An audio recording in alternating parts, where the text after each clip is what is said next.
काल दिनांक 16 फेब्रुवारी रोजी लाहोटी शासकीय तंत्रनिकेतन विद्यालयाच्या गेट समोर मुलांच्या वसतिगृहाच्या समोरील रोडवर विद्यालयातील हॉस्टेलमध्ये राहणाऱ्या मुलांमध्ये भांडणाच्या कारणावरून मारामारी जी झाली त्यामध्ये एका विक्रम पांचाळ नावाच्या विद्यार्थ्याचा दुर्दैवी मृत्यू झाला।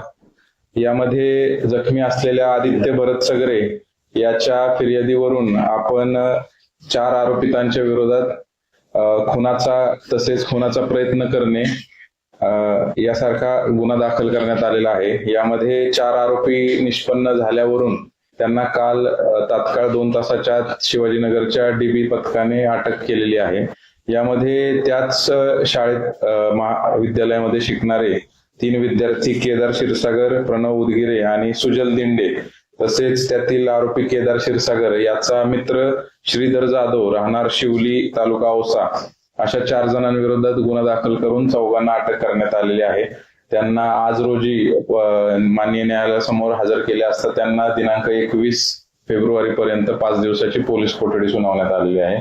यामध्ये पुढील जे गुन्ह्यात वापरलेला हत्यार जप्ती असेल आणि पुढील जो तपास असेल तो PI शिवाजीनगर हे स्वतः करत आहेत। या घटनेची पार्श्वभूमीमध्ये ज्यावेळी त्या हॉस्टेलमध्ये राहणाऱ्या विद्यार्थ्यांमध्ये काही दिवसांपूर्वी मोटारसायकलची काच फोडण्यावरून वाद झालेला होता।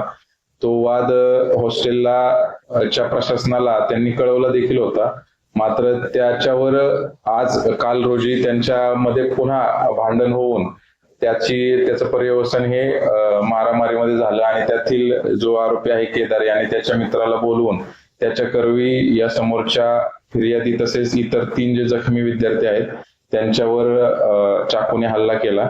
यामध्ये एकाचा दुर्दैवी मृत्यू झालेला आहे।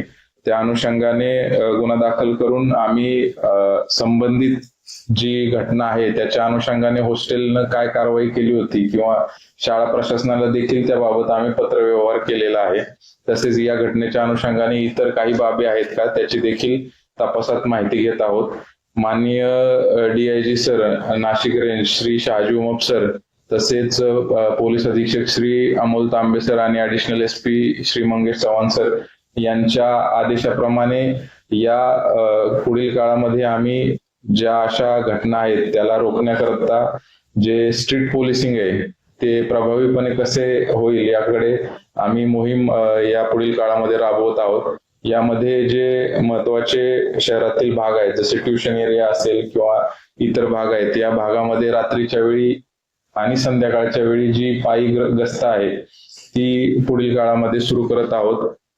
त्याचसोबत जे उघड्यावर दारू पिणारे इसम आहेत, रात्रीच्या वेळी बर्थडे सेलिब्रेट करणारे युवक असतील, बाहेरच्या रिंग रोडला ज्या काही घटना घडतात तर त्या रोखण्याकरता देखील विशेष पथकाद्वारे आजपासूनच कारवाईला सुरुवात झालेली आहे आणि जे रेकॉर्डवरील गुन्हेगार असतील त्यांची देखील तपासणी सुरू करण्यात आलेली आहे। येत्या काळामध्ये लातूर सुरक्षित राहील याकरता पोलीस प्रशासनाद्वारे ठोस अशी कारवाई करण्यात येणार। तर जे जिल्हा क्रीडा संकुलाचं गेट आहे ते पण रोडवर आहे आणि प्लस STचं देखील डेपो आहे आणि या बाजूला जे लाहोटीचं जे मेन कॅम्पस आहे त्यांना देखील आम्ही पत्रव्यवहार करून कालच त्याबाबत ते जे रस्ता आहे तो पूर्ण CCTVनं कव्हर करण्याविषयी आम्ही सूचना केलेल्या आहेत।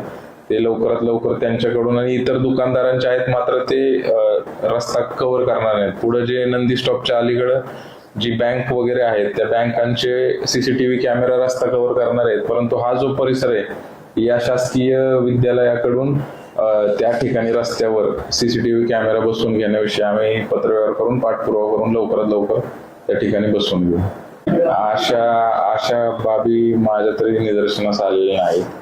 ज्या काही किरकोळ देखील घटना आहेत त्या देखील आम्ही तात्काळ त्याला अटेंड केलेला आहे आणि मुळात विशेष बाब म्हणजे ज्या काही 2021 पासूनचे रेकॉर्डवरील गुन्हेगार होते, किरकोळ NC मधील देखील जे गुन्हेगार होते अशांवर देखील प्रिव्हेंटिव्ह ऍक्शन या आमच्याकडून घेण्यात आलेल्या आहेत। तसेच ज्यांच्यावर 2 किंवा त्यापेक्षा अधिक गुन्हे दाखल झालेले होते अशांच्या देखील प्रतिबंधात्मक कारवाई माननीय ऍडिशनल एसपी यांच्याकडे करून घेण्यात आलेल्या आहेत. त्या व्यतिरिक्त जेल रिलीज जे आता आपल्या जेलमधून जे आरोपी होतात तर त्या अनुषंगाने एक सेंट्रल सिस्टम ठेवून त्याद्वारे जो कोणी आरोपी जेलमधून बाहेर येतो त्याला तात्काळ तिथूनच घेऊन तो ज्या कोणत्या पोलीस स्टेशनचा असेल जिल्ह्यातील त्याला त्या पोलीस स्टेशनची त्याची प्रस्तावित प्रतिबंधक कारवाई करून त्याला तात्काळ माननीय अपर पोलीस अधीक्षकांसमोर हजर करून त्याच्यावर प्रिव्हेंटिव्ह ऍक्शन केलेले जाते. मागील काळात देखील जे गुन्हे घडले त्याच्यामधील जे आरोपी होते त्यांच्यावर देखील काही महिन्यांपूर्वीच म्हणजे दिवाळीच्या वेळी देखील आम्ही प्रिव्हेंटिव्ह ऍक्शन्स घेतलेले आहेत. प्रतिबंधक कारवाई करून त्यांच्याकडून बॉन्ड लिहून घेतलेले आहेत. रेकॉर्डवरील आरोपींवर पूर्णपणे आमचा वचक आहे. आता जे ट्युशन एरियामध्ये हे प्रकार घडत आहेत किंवा जी 18 ते 21-22 वर्षाच्या वयोगटातील मुलं आहेत त्यांच्या अनुषंगाने आम्ही महानगरपालिका निवडणुकीच्या पूर्वी माननीय एसपी सरांच्या आदेशानुसार पोलीस विद्यार्थी संवाद सुरू केलेला होता. त्यामध्ये देखील आम्ही शाळा महाविद्यालयात जाऊन आमच्या प्रत्येक पोलीस स्टेशनचे नंबर, फोन नंबर्स असतील किंवा संपर्क क्रमांक त्यांच्याशी शेअर केलेले होते. मुलांना देखील या बाबतीत जागरूक करण्याचा आमच्याकडून देखील प्रयत्न सुरू आहे.